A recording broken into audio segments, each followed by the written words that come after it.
Let's pause at all this. Woo! Put Scooter on the phone, you bird brain. What do you do, backflips? You jump up there in a silly suit? What do you do? You go BAM! I want you to play that.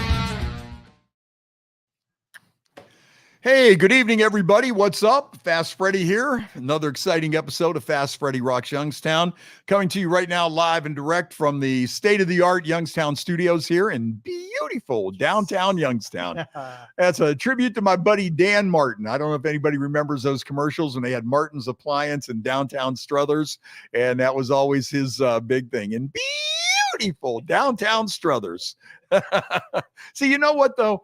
You need a catchphrase or a gimmick like that. Some people think that, oh, that stuff's overrated or it drives you crazy, but it makes you think of things. It makes you remember things. I mean, you look at, it's time for Taylor, time for Taylor. Who did that commercial? I know that commercial, right? Yeah, we know who did that one. And even now with that, get more cheddar, cheddar auto, get more cheddar, cheddar auto. I mean, those things just burn into your brain. Ryers, downtown Sharon. Yeah. Oh, yeah. And even here years ago, this building we're in, this used to be Haber's Furniture, and they used to have a jingle. It was something like, tell your neighbors it came from Haber's, the store with so much more. Then the Apostolakis song, Apoistlakis. Right. I don't know if I spelled it right. Yeah, no, that's a long name, but yeah, some people think that that's gimmicky or whatever, but gimmicks aren't bad. Some people look at gimmicks like it's a bad thing. Oh, that's a gimmick. Well, sometimes you need a gimmick, is sometimes to get across, you could use a little gimmick or something that just. And even the newscasters had their own sign-off sayings, right? Oh yeah, right. Or Jerry Ricciuti wears that hat, so right. And and it's I'm trying to think of some other jingles from commercials that people might remember that stick out in your head. Well, years and years and years ago, now this one, they used to have General Home Improvement, and they had a jingle, and I'm talking about, we're going back now. I can't remember what I was supposed to do today, but in the back of my mind, I could still hear that General Home Improvement, is free estimation obligation. General gets it done when you call 793-8521, I think, and that's going back to the 60s. That's going back to the 60s. So, it's crazy on how that stuff works, but it does work. Yeah, it sticks in your brain, and that's what you're trying to do. Why don't you have a theme song, Freddie? We need to get you. Oh, yeah. You know what? With all my friends that are musicians, maybe some kind of a blues song. Yeah. I got to get with Steve Vuich. Maybe he can get me a blues song. Somebody out there could get me a theme song. But yeah, so that's what's going on in that. What are we talking about today? A lot of stuff. Number one, I see you're getting into the bourbon now. I am. You give up like wine? Is that what it is? Yeah. And you made the switch to bourbon.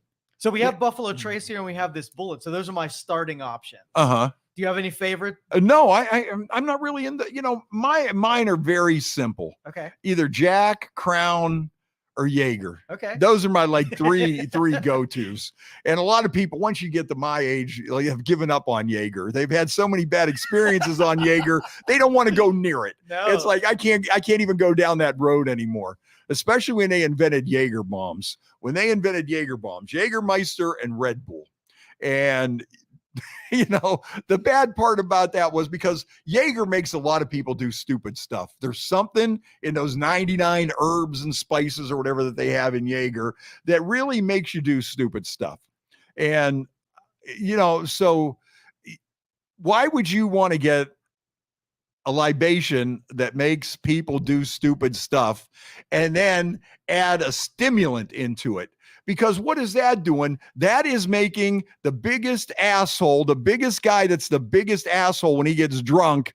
It's making him stay awake longer than anybody else. This is the guy that you want to pass out. You want him to get drunk and pass out, but instead you're pumping the guy up. It's like, why are we doing this? Maybe if you want to do Red Bull and vodka or something like that, okay. But why would you get like one of the things that makes people the craziest for whatever reason? Let's give them Jägermeister and let's put Red Bull on top of it. But my dad told me, my dad did not want me drinking, and he told me that Jägermeister was actually formaldehyde, and it would kill you and embalm you. Well, in a way, yes. Yeah. You know? Hey, Bill Murphy, what's up, Murph? How you doing, man? Good to hear from you today. Yeah, you know, it's Jägermeister, but those are my three. Yeah, are we gonna do a little nip? Let's do it. We're You want gonna to do do nip. Bullet, or do you want to do Buffalo Trace? Why don't we do a blind taste test? Why don't we you give me one of each and we'll see where it goes, and then we'll talk a little bit about what made this conversion from wine to bourbon. That's a pretty big leap there, you know. And if our friend Dr. Sue is watching tonight, I see she posted on your page that she's quite a bourbon aficionado, a bourbon expert, and she goes on those bourbon trails down there in Louisville. Did I say that right? You know, I don't know. The people that are around there, you know, I say Louisville or something, you know. I always, you know, being around here, I always called it Louisville, you know, because the Louisville Slugger, you know, you didn't call it Louisville Slugger or however they pronounce it. Hey, Derek's checking in. How are you? Keith Sturgeon. How are you, Keith? I hope you had a good summer, man. It's just good to be getting back into the podcast. We got to get Keith in here. I think I might have like an artist night, you know, where we get different artists in here and just talk about that. You know, we'll expand it from the normal nonsense that we do. All right, my man Richie's checking in. What's up, Richie? Whenever I see somebody's name Richie, I think of that. Was that Steven Seagal in that movie? Hey, anybody here see Richie? Anybody see Richie? And then Steven's, boy, that guy's a lunatic, huh? Steven Seagal. Does he get more bizarre every time you see this guy? He's just, he's out there. So what we're going to do is a blind taste test here. We're going to see what I like better, Bullet or Buffalo Trace. Now, I know last week our buddy Jaybird was checking in, and he's big on the bourbon. Well, he likes that expensive Jack now, too. You know, he's just used to swill in old number 7, you know, and he used to swill in old number 7. Now, I guess Jack has like all these upper end products now that are just really just off the charts. So it's amazing on how all this stuff is taken off. Now, I remember when I was growing up, you know, everybody down at Visha's Mill Bar, right outside the Republic Steel Gate, you know, all them guys back then either drank like Ancient Age, Seagram 7, and those were two of the ones that people really used to drink back in the day. I mean, there wasn't all this fancy stuff, you know. Oh, and I like Crown. Did I mention Crown in there? Did I mention Crown? Yeah. Oh, okay. Did I mention Crown? So yeah, Jack, Crown, Jaeger, and yeah, that's about my main 3 right there. Oh, and tequila. I like tequila and margaritas and mixed drinks. And I like tequila and Jaeger. Another one that or tequila makes you do crazy stuff. Yeah, some people it does. Okay. Yes. If you start drinking straight shots. Yeah, there's some people that, you know, El Loco. I think, isn't that a brand of tequila? El Loco? Probably. I would not. It should be El Loco Tequila. Yeah, yesterday was National Taco Day. So, and it actually fell on Taco Tuesday. Did it really? Now, today I saw somewhere where it was National Pierogi Day. Now, I spent all day cooking pierogies. I didn't know it was National Pierogi Day. Nobody told me. How did I miss that? What's your favorite pierogi flavor? Oh, I'm just potato, potato, cheese and potato. Yeah, right. Yeah. Some people think, you know, that I'm not a real hunky because I don't get the kraut in there, you know, and it's just like, I don't know. I don't have that fondness for kraut, and some people look down on me. You know, it's like, what are you, a poser? You know, the kraut, what do you sour mean? Cream on the side. Yeah. No, I just like the, you know, butter and that's it. Okay. Derek's going to go see Iron Maiden tomorrow. No, unfortunately, I have to work, you know, so that's the whole thing, man. Yeah. Oh, yeah. My buddy Donut. I gotta give a shout out to Donut. I didn't see his picture on there. Donut's a good friend of ours. And hey, Donut, I have to apologize. I had a funeral on POW MIA Day, and I couldn't get a chance to see these guys. You know, every year they do the ceremony in downtown Niles at the Veterans Park for POW, and this is the first one I've missed in a long time. I don't want you guys to think I was blowing you off or anything, but unfortunately I had some commitments that I had to take care of, and but they do a nice job on that for the POWs and MIAs, and that was I think 2 weeks ago. So yeah, I usually get down there and take some pictures and stuff, and help spread the word a little bit. For sure. Yeah. So all right. So in front of you, okay, you have a sampling, about a half shot of both of them, marked so we know which one. So is you which. know which I is know which one is which. Okay, so we're doing Bullet and Buffalo Trace. Okay. And then I want you to look at like taste and smoothness, and just give me your overall rating. Which one? This got to be like, this isn't like pound a shot and hey! No. We're doing our reviews. Oh, this is a review. Serious. Oh, okay. So this is a little more high class It than is. and bust the glass. Okay, I see what we're doing here. So this is a little different for me. Swish it in the palate, that kind of stuff. Okay, Yeah. okay. I just thought I was gonna pound that down and then we move on. This isn't what you do with this, huh? No. Okay. We're all right. sophisticated. Oh, okay. At 8 o'clock in Youngstown. All right. So this ain't El Loco Tequila, my favorite. All right. This is number one. Number one smells really good. You know what I'm gonna. I love that smell. Now, number two smells really smooth. Or number two. Now, this one smells a little stronger. Okay. Now, is that a good thing or a bad thing, or is this just a personal thing? Well, do I taste it and say, "Oh, ooh, that's strong"? I would probably do the one that has less strength to it, so that you can get a good comparison. Oh, okay. So one you think's a little bit lesser. Mellower. Yeah, right. Okay, right. so do the mellow one first. Yes. Okay. All right. So I would say this is the mellow one here. Okay.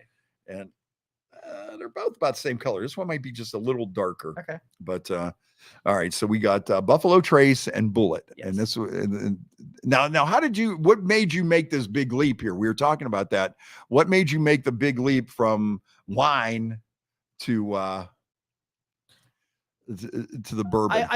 I do a lot of like medical studies for health reasons. And Okay. wine has an amazing amount of like herbicides and pesticides and the chemicals. It's just not healthy. Oh, for you. So this is a okay. little bit healthier of a drink. All right. Bourbon and whiskey, healthy. Okay. Yeah, I've always heard that. All right. So this here is the first one I'm going to sample, but you know the numbers. Yes. Okay.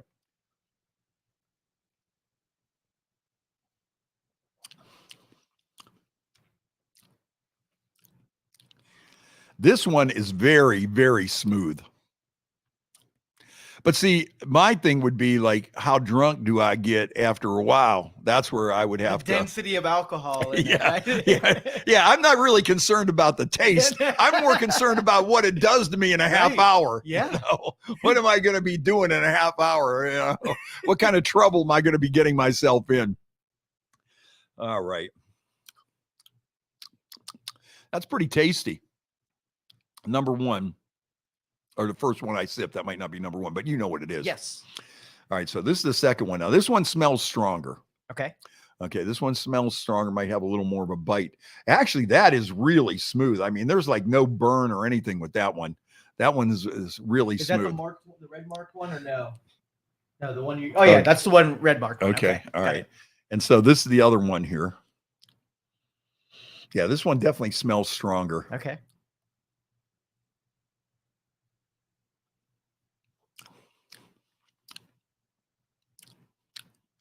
This one's definitely stronger, but doesn't really burn. You know, it's both of these. Neither of them really are like. Well, no, probably if I pounded the whole shot, right? Like, you know, yeah. If I don't make a noise and pound the table and stuff, and take another sip just to make sure your certainty's way up there. Yeah. Okay. Right now, I'm leaning towards the first one I drank. Okay, that's the red one. The red one. Right. Right. So let me take another sip of that. All right.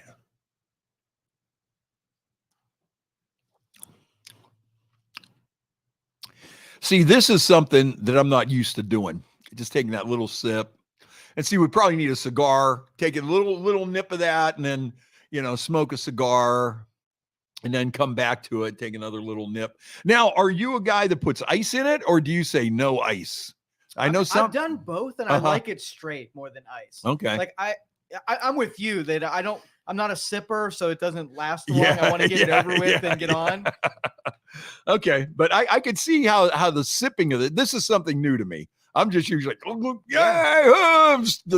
throw the cup on the ground or whatever, And But those guys with big rings, they usually hold those glass thing and they swirl it around and then they sip on it. I want to be that guy one day. Yeah. And with the cigar in one hand, right. or even the cigar holding it, and cigar and drink glass in one hand, and a that pistol kind of with thing. a silencer across. Yeah. I get you. I see where you're coming from. All right, I'm going to take another sip of this. This is a stronger one. This to me tastes a little stronger. Yeah.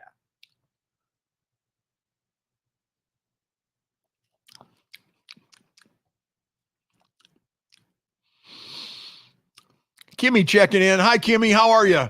How come you're not out on the bike? You must have just got home. There's a million motorcycles out there tonight. There's a million motorcycles. I know. Tomorrow it's going downhill. Saturday's going to suck. Sunday it's going to start. Monday and Tuesday it might get a little nicer, so I might have to try to get a few miles in before we end up shutting her down. You know what, though? But this one, even though it smells stronger, it tastes a little stronger, but when you just take these little sips, I mean, this is how you could tell it's really smooth. I think if I would have downed that just like a shot, then I would have been like, it would have been. You know what? You know what's a funny movie scene about a guy taking a shot? In Easy Rider, when Jack Nicholson takes a shot off of that one bottle and he starts going, it's old chicken or something. He starts. That's a funny scene there. All right. Would you like to know which one is which now? No. I haven't made up my mind yet. Okay. All right. I'm leaning towards the red mark, number 1. Okay. But this is good too. But like I say, the real test is, how do I feel? Okay. Jim says the first one might have had me used to it, but no, you know what? The first one didn't really burn that bad either. I didn't take that big of a sip. That's why I'm being like a connoisseur or whatever. Right. That is, like a.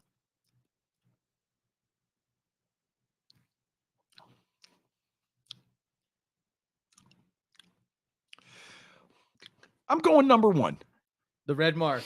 The red mark. Now, I want to tell you that both of these are both incredibly good. This is a war of like centimeters. This isn't like big differentiation. Yes. Yeah. I'm not sitting there going, oh, that tastes like, Both are very good. Yes. So the number 1 is Buffalo Trace. The red mark. Okay. Buffalo Trace. Okay. And then Bullet would be number 2. Yes. Okay. And they're both same proof and everything. They're both probably 80 proof or whatever, 84, 86. Yeah, I got to give a shout out to Kimmy. You know what Kimmy did the other day? She actually took a picture of me arriving at a gig exactly on time. Whoa! It was how did it happen? It was a Facebook. Only took 900 shots to get one of those. And that's why that is a very, very rare picture. But Kimmy was there and she was ready to go. I gotta get more like Kimmy. She has really been an exercise nut, and she has dropped so much weight. And I've been trying to get into the groove, and I'm hoping now that all the bike nights are over and stuff, my schedule's going to change a little bit, and I'm going to be able to get out there. But yeah, she's an inspiration on physical fitness for me. I got to get out there a little more. She did a lot of walking in Mill Creek Park, which I love to do. There's nothing better than walking through Mill Creek Park. It's just awesome. What do we got here? So that is 90 proof. 90 proof. Yes. Okay. And they pride themselves on the aging in those oak barrels more than anybody else. So there's the smoothness right there. And I'm looking for the alcohol content on this one. Yeah, this is 90 proof. Okay. I'll tell you, and that's the one I like, the Buffalo Trace. Yep, okay, for 90 proof, that is really smooth.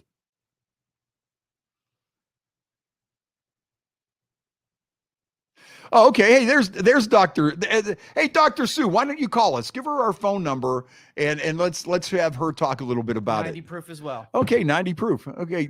Yeah, let me get the phones dialed in. You keep going. Yeah, okay. Yeah, Dr. Sue, give us a call here as soon as we get the phone set up. 330-595-1600.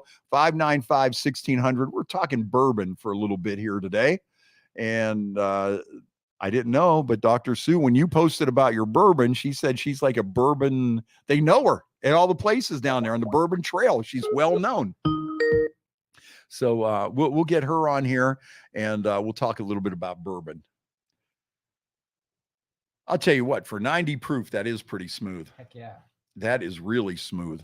There might be some other stuff out there. You know, she might say, oh, she leans towards Buffalo, but Bulleit's is good too. Okay, so we're on the same page there. All right, Dr. Sue, we're both on the same page. That is pretty smooth. I think Jaybird, when he called in last week or so, when we were, I think that was like one of our last ones before we took a break for summer. Yeah. And his son, who's a chef, remember he come up with some kind of coffee drink. I remember that. Yeah. Coffee and bourbon. Yeah. And I'm a fan of that too. Coffee and alcohol. Well, that's my drink. Remember, if you guys want a good drink that has nothing to do with bourbon, what I like to do is I get a large iced coffee from Dunkin' Donuts. And then I get a can of this. They have like Starbucks Nitro. So I get a can of that. And then you get they have this Jägermeister cold brew, which is a coffee flavored Jaeger, which is really good. So you get this coffee flavored Jaeger and you pour it in the coffee and then you pour some of that Starbucks Nitro in there. And then you get some Baileys or Ryan's. Actually, I use Ryan's. Ryan's like $9 a bottle. Bailey's is like $30 a bottle. Why? I'm not sure. We'll have to do a taste test on that next time. That would be the difference between Ryan's and Bailey's. To me, well, I guess if you're just pouring it into this concoction, it doesn't really matter. Right. But I'll tell you what, that is a great drink. The Jaeger, the Jaeger coffee, the cold brew, Jaeger cold brew coffee, the little bit of nitro in a can from Starbucks. You can get it at the place. And then you put some Ryan's or any Irish cream on top of that. Boy, I tell you what, that is so good. And that's one of those, you could dump that down and you're like, wow. Yep. And those are good for work too, because everybody thinks you're just drinking your Dunkin' Donuts coffee and you're there going, Disclaimer, don't do what he just said. If you like your job, don't do what he just it's good said. For like school bus drivers and stuff that want to take the edge off, you got to put up with the parents. You got to, I saw a story the other day. Some parents just pummeled a school bus driver because they were late. And then like 4 parents just stormed the school bus and just start beating the school bus driver. Really? What is this world coming to? I don't know. Now imagine how these kids are going to grow up. And imagine if you're a teacher at that school. And this is how the kids are taught. And this is how they're raised. And the school bus is late. So you jump on the bus, bum rush the school bus driver in front of everybody and just start beating them. Yep. I mean, it's crazy. I'm telling you, though, human beings are so primitive and primal. You put us back us into a corner, and we do crazy stuff. Well, you know what? It's getting worse. You see that we have all this modern technology beyond modern technology, yep. And in this end, we have gone so far out there. But on the other end, it seems like we're getting back to just this ignorant. Yeah.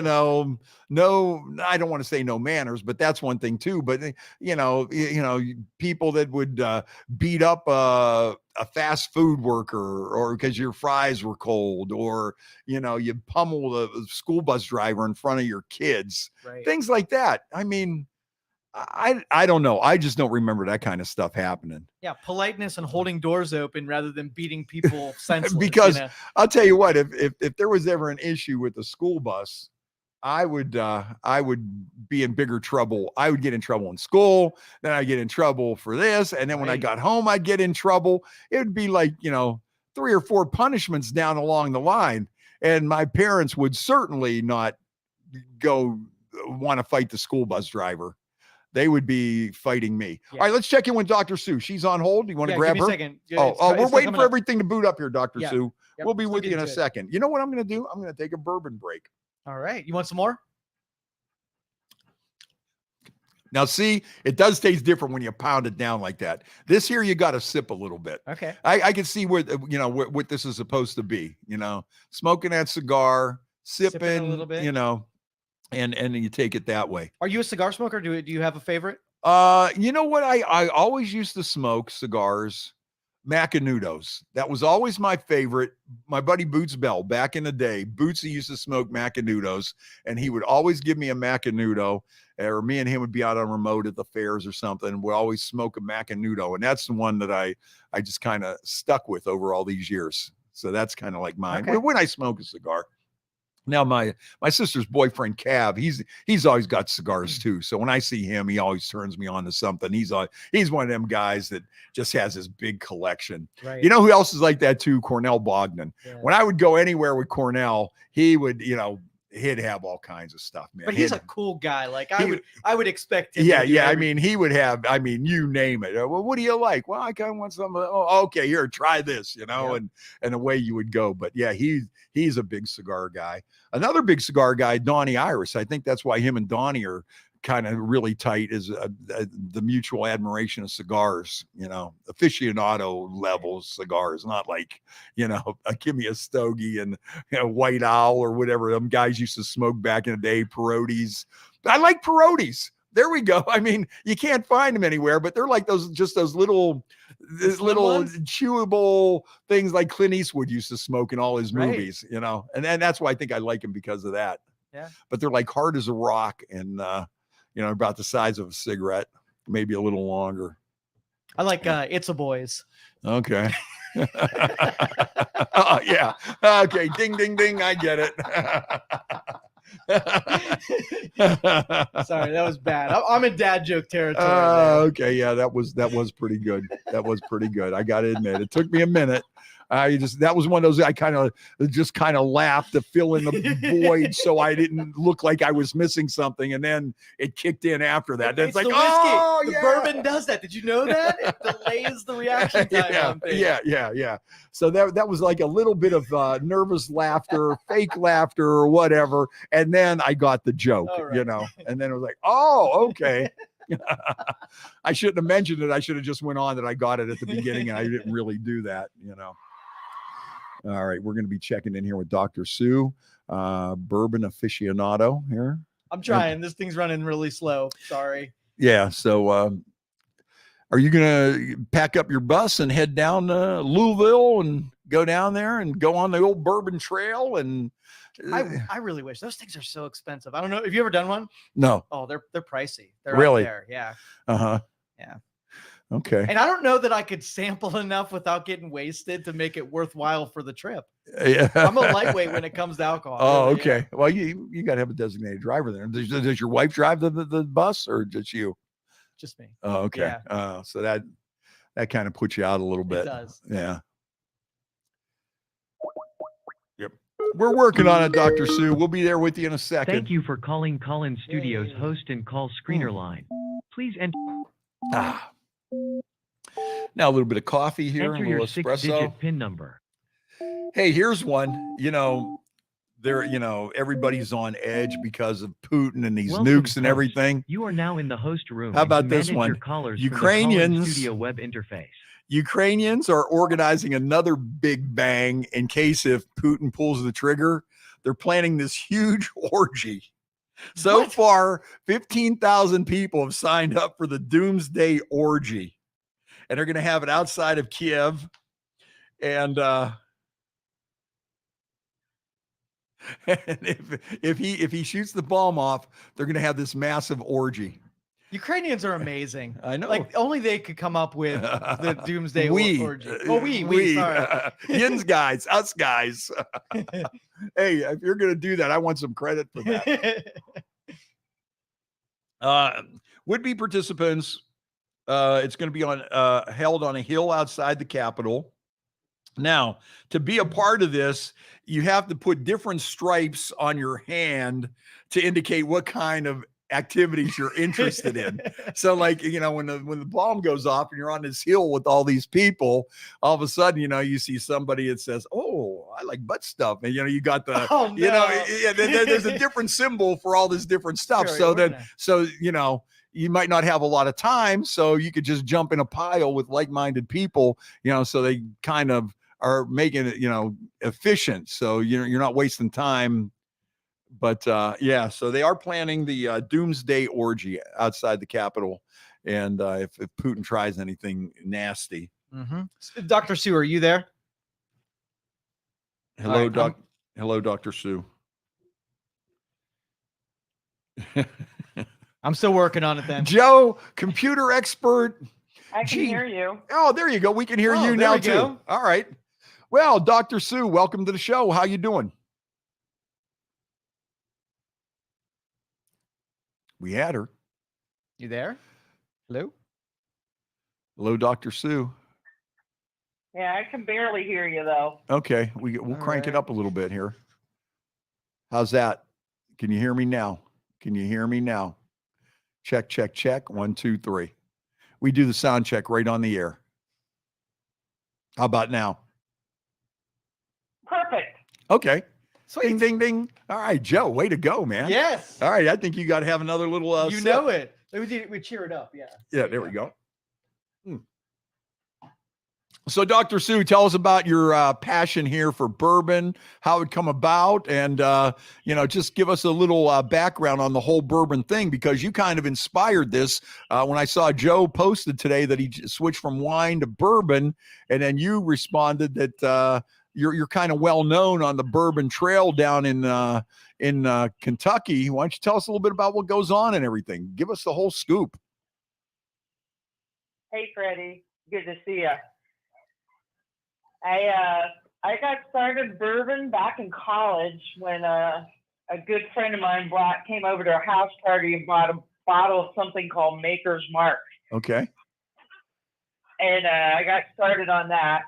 And a slight disclaimer here, do not believe a word Rama McKenzie says about drinking with me and Maker's Mark. Uh-oh. Because you cannot corrupt the willing. Okay, so there was no arm twisting going on whatsoever. Absolutely not. So that kind of started the passion for bourbon, and I started, you know, Maker's Mark was my staple for a while. And then I kind of expanded my territory after I visited Kentucky, and I got to try some other bourbon. My go-to bourbon is Woodford Reserve. Okay. Woodford, just their straight up blend I like. The double oak, gosh, there's probably 4 or 5 bottles here because I love it. That's my favorite. But if I'm going high, I'm going to Blanton's, which is my absolute hands down favorite. And it's becoming more difficult to find. Look, we have it up here on the screen. It looks like it comes in a pretty fancy bottle here too. Yes, it does. And see, Buffalo Trace bottles Blanton's. They also bottle Eagle Rare. They bottle a couple others for about 5 or 6 different companies. And if you ever have the chance, I strongly recommend you guys go down to Kentucky and take the tour of the Buffalo Trace Distillery. It's not only beautiful, but the history is absolutely fascinating to listen to. And my other favorite tour is the Woodford Reserve tour. That one as well. Absolutely, hands down, the history and everything else, and the whole experience is wonderful. Maker's Mark, the tour to there is very nice as well. And the other place that we like to go is to Wild Turkey. It's down in Lawrenceville. Yeah. One of the nice things down in Lawrenceville is there's only 2 S-shaped bridges in the world, and one of them is in Lawrenceville, Kentucky. And the Wild Turkey sampling room overlooks that whole gorge with that bridge. It's absolutely breathtakingly beautiful. So this whole bourbon tour then is kind of like almost a winery tour, but it's up a few notches then. Oh yeah, and the Kentucky tourism, they put together bourbon tours, and so Joe doesn't have to worry about getting smashed going from place to place. They have a bus that will drive you from place to place. Oh, that's awesome! And take you on a tour. Now let's so that's really nice. Let's backtrack here a little bit. Now, what was that other one called? Blanton. Woodford. Tell us a little bit about this Blanton's single barrel. Just the bottle alone is amazing. The bottle alone has a horse racing on the lid as a lid, and it's got a lot of information about every batch that this every thing about the history of this bourbon is right there on the bottle. Yeah, it's all the horses and jockeys on top of it. If you look down near the horse's right foot, there's a letter. And if you collect all the bottle tops, it spells Blanton's. Okay. And if you take it down with you to Kentucky, they will have the master distiller sign your stave that you collect them on. It's kind of a big deal.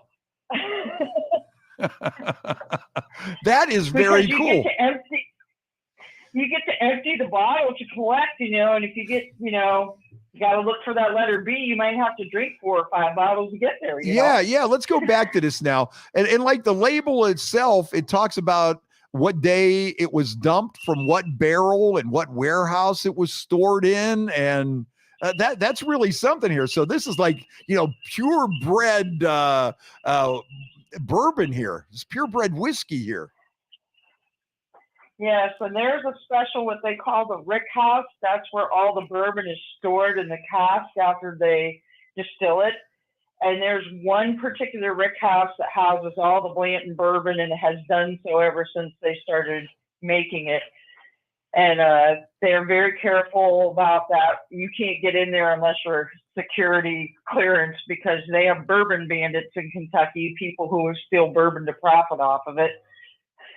Wow. Yeah. But, scroll up there for a second here, Joe, because I want to, or scroll down. There we go. Keep going.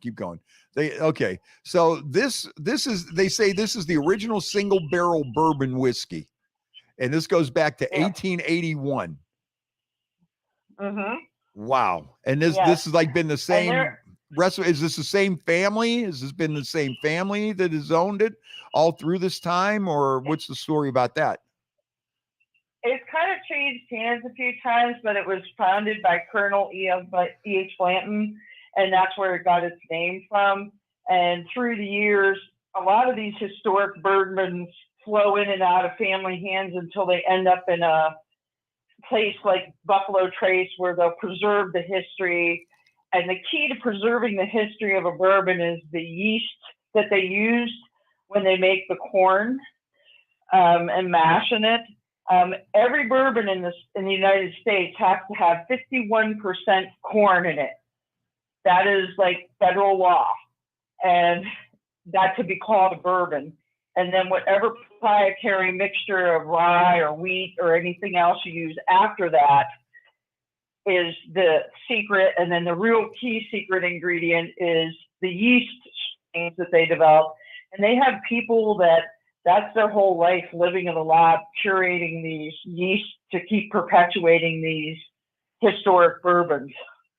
Okay, so then the yeast that you're going to get in this Blanton's comes from the same yeast that they started in like 1881. That's like, it keeps the integrity of the product.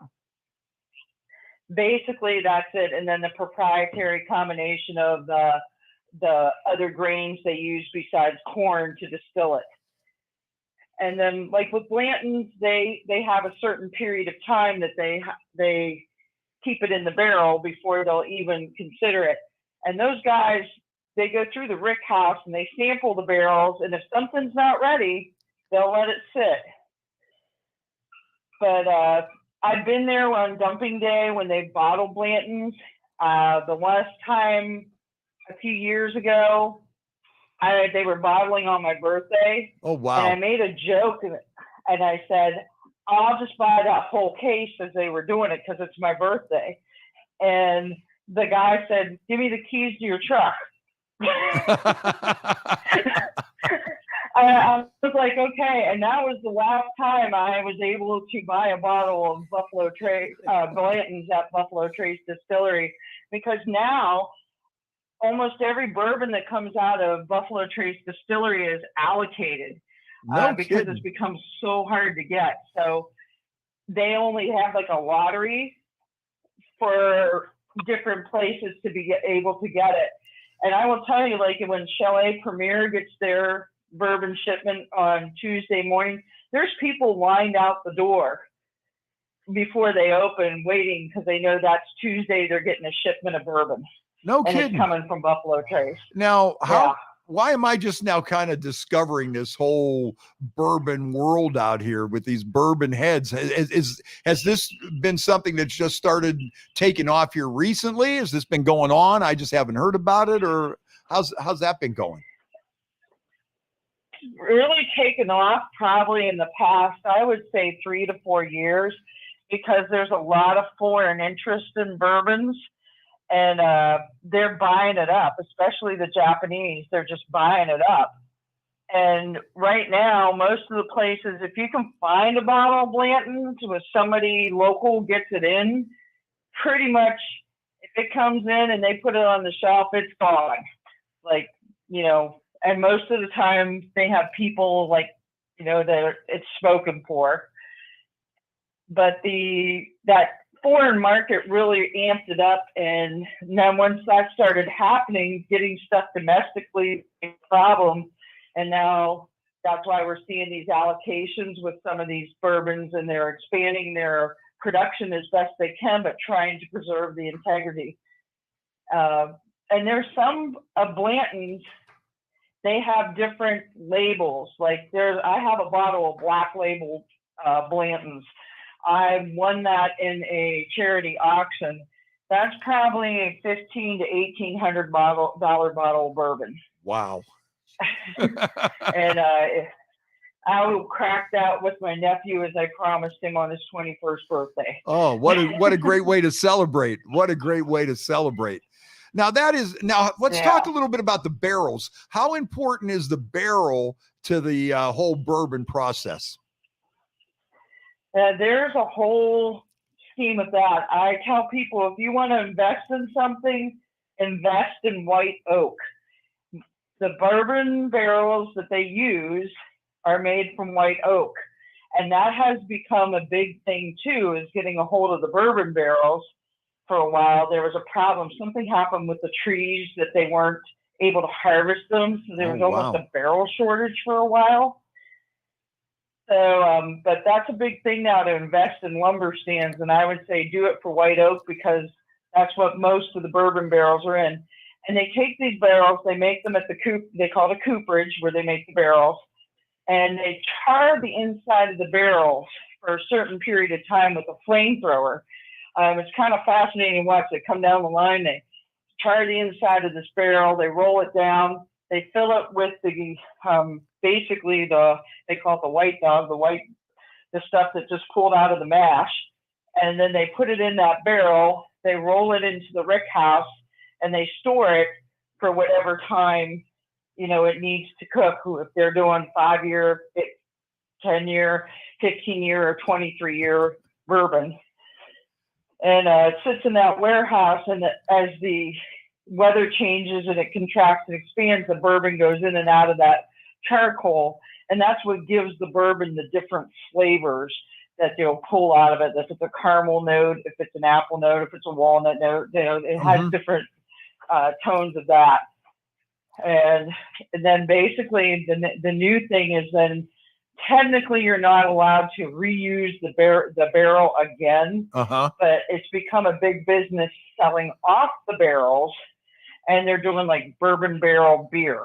I've heard of that. So that actually comes from like one of these barrels, and then that gives that beer some kind of a special taste that you wouldn't get anywhere else. Yeah, there's the only wine I will drink now is Behringer's. Does a red wine that they do in bourbon barrels finish, and it's absolutely wonderful. and then sometimes they'll take the bourbon. They can do this though. They can turn it around and finish it in a cask that held sherry, and then you'll have a bourbon that's finished in a sherry cask, and that has a really good flavor to it too. I think Rabbit Hole is the one that has the sherry cask finished bourbon that I've tried that I really like. So this whole bourbon scene now worldwide, this is kind of like when people talk about like, you know, some kind of fine French wine or something. This bourbon here worldwide is on that kind of a plateau, or on that kind of a pedestal. Yeah, we've really hit that with a few of them.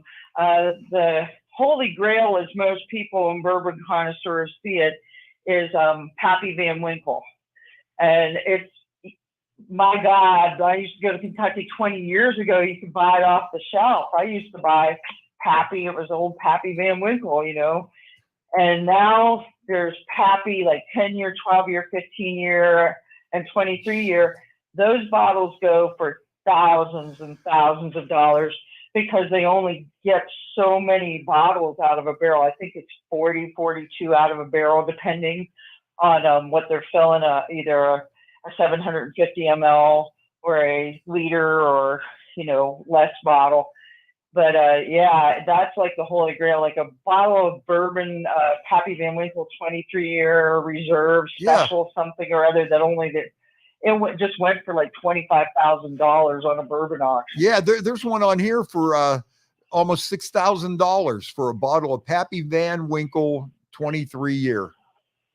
Wow. And they only have 7 in stock, so you better hurry. You better hurry. They ain't messing around here. Now, back up, Joe. There was something else on there that was like for $23,000. What is it? Or 59.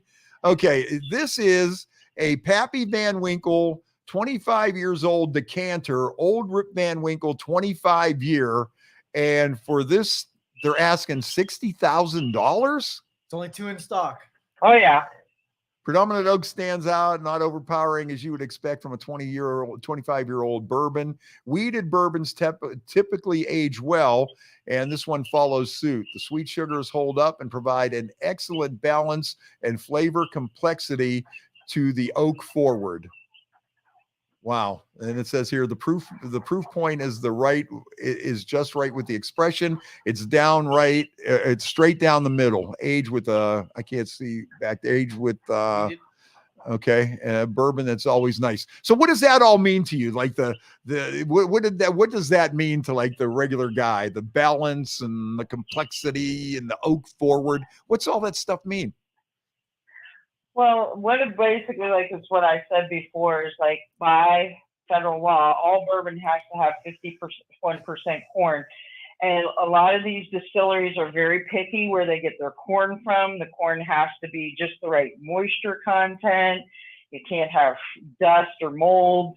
They're very picky about where that corn comes from because that's the base of the mash they make. And then after that, they add different grains to it. So wheat is a grain.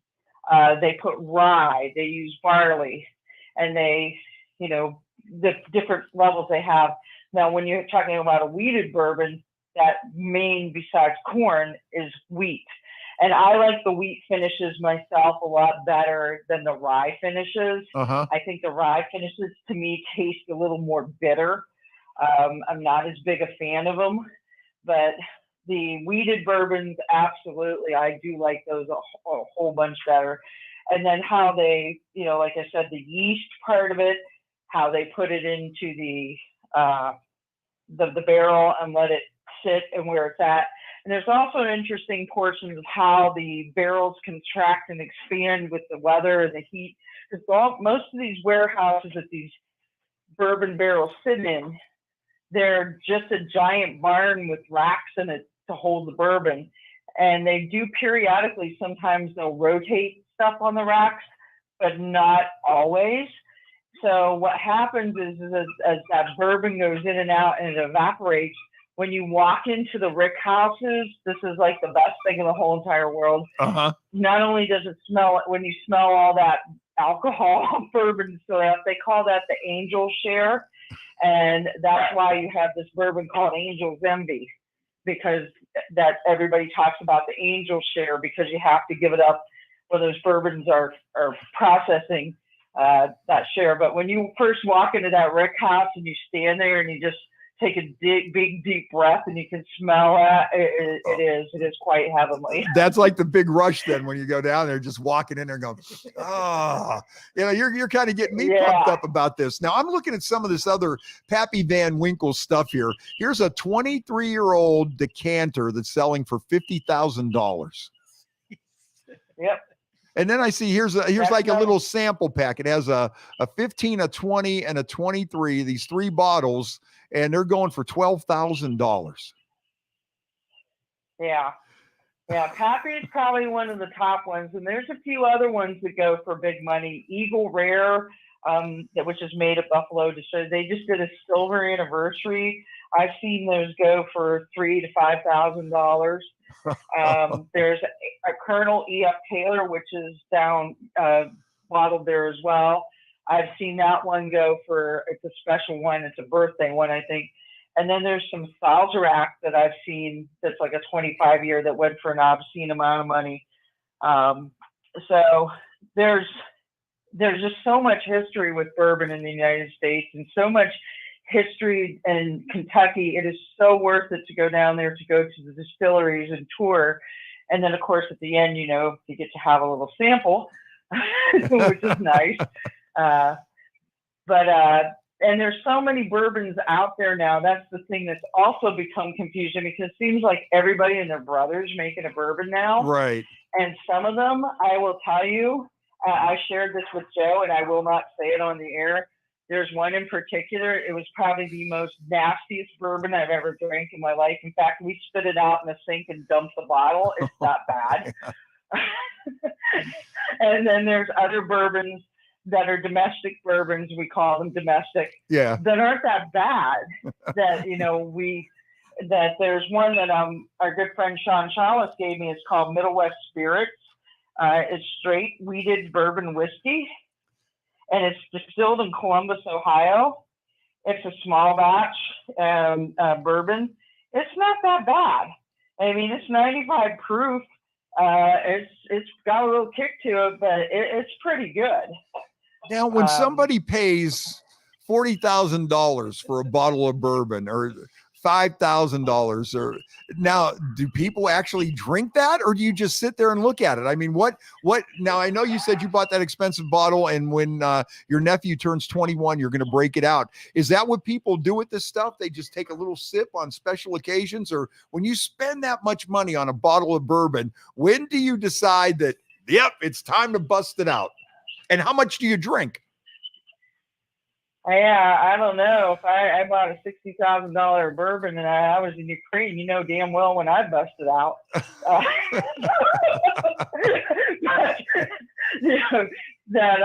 It just depends. Some people are what we call bourbon hoarders. They do hoard it and they just look at it. But bourbon is meant to be shared and shared amongst friends. And that's a big thing in the bourbon culture, is to sit, drink your bourbon, sip, smoke a cigar if that's what you're into. Yeah. And that's what it's meant to do. I mean, I would think that if I had a super expensive, it would be reserved for a very special occasion. Right. Or just one of those things. If you knew, they're going to nuke us tomorrow, I'd be like, that's going down. Time to go. We're chugging it now. We're not going to sit with a cigar. It's going down. Well, that is really awesome. I mean, I'll tell you what, I think here's a Redemption 36-year bourbon. And this one here is going for like $36,000 for a bottle. Here's a Pappy's collection. Yeah. Well, this has 1, 2, 3, 4, 5. Well, it's got 6 bottles. So this is kind of a Pappy's collection, the family lined up collection bundle. They bundle. See, that's just like when you buy other things, you bundle. You got the flight, and that's only that's going for about $18,000 right now. So, but you get a lot of bottles. Another good bourbon I'll tell you that you might like, that I tell everybody if you're starting out, it's called Jefferson's Oceans. And that one's really, what's neat about that one, that's actually what I'm working on here tonight, and I'm on voyage 20. What they do with that bourbon is they put it in their barrels and they send it out to sea. Oh, wow. And each voyage, they call it, and it's distilled out at 90 proof. And they believe that the rocking of the boat in the ocean moves the bourbon in the barrel in and out of the charcoal and gives it a unique flavor. And I can say, like, voyage like 17, oh my God, that stuff was so good. It was so smooth. Then I got voyage 19, and it wasn't quite as good as the 17. The 20 is pretty smooth, and I have a bottle of 23 I haven't cracked yet, but I had a shot at somebody else's house, and it was pretty good. Oh, that is awesome. That is awesome. Well, listen, Dr. Sue, we're just about out of time here, but I want to thank you for taking us to school. This was like a very interesting course on bourbon, and I never knew this scene was out there. You know, I knew a few people would say, yeah, we're going down to Kentucky. We're going on the bourbon trail, but I never knew that it was, you know, this big and worldwide, and the prices and what this whole thing's about. I'm actually kind of amazed. Yeah, well, anytime, Freddie. Usually around here in the summer, you come around, we sit out in the gazebo and we talk smack and drink some bourbon. Well, listen, I'm going to take you up on that. We'll bring Rama out with a guitar, and we'll have some fun. How's that? We'll bring Leanne out, and we'll just sit around and drink some bourbon and smoke some cigars and have a good time. Absolutely. You're on, Freddie. Well, thank you. Dr. Sue Wilcox, thanks for taking some time out with us here today. I mean, this has been a blast. What do you think, Joe? Did you learn a few things here? Yeah. So which one you going for? Anything here trip your trigger? Are you looking at something there? You thinking about trading in the bus to buy a bottle of bourbon, or what are you thinking? I don't think so. I think I'll wait until I'm a multi-millionaire before I bust out $30,000 on alcohol. All right. Sounds good. Well, listen, guys, thanks for sticking around here with us tonight. It's time for us to wrap things up. I'll catch you tomorrow afternoon, 3:00, Y103. And don't forget, we got the 25K cash grab going on. We'll get you ready for the weekend. And also, we're giving away a trip to see John Fogerty in Las Vegas. So if you enjoyed the show at the Canfield Fair and you want to go to Vegas, sign up to win on that on y-103.com. And try to win some money, 25 grand. You can maybe buy a bottle of bourbon, you know. If I win the 25 grand, I'm going to buy a bottle of bourbon and we'll drink it. Deal. And we'll have Dr. Sue down, and we'll have Rama and Leanne, and we'll have a party. Perfect. You know, maybe we'll have enough we could bring the Clarks down. I know Dr. Sue likes the Clarks, so maybe we'll get the Clarks, and we'll sit there and we'll drink this one, you know, this bottle of bourbon for 25 grand. Around a campfire, music. Yeah. Bourbon. Right. And we'll get some expensive cigars. There you go. All right. That's what we'll do at the $25,000. It's a 25K cash grab on Y103. Joe, thank you. Dr. Sue, thank you for a great evening. And now you know what bourbon to buy. Start saving up your nickels and dimes and pennies, and maybe the barrel that they're making right now, 23 years from now, you'll have enough money that you could buy a bottle. There you go. Cheers.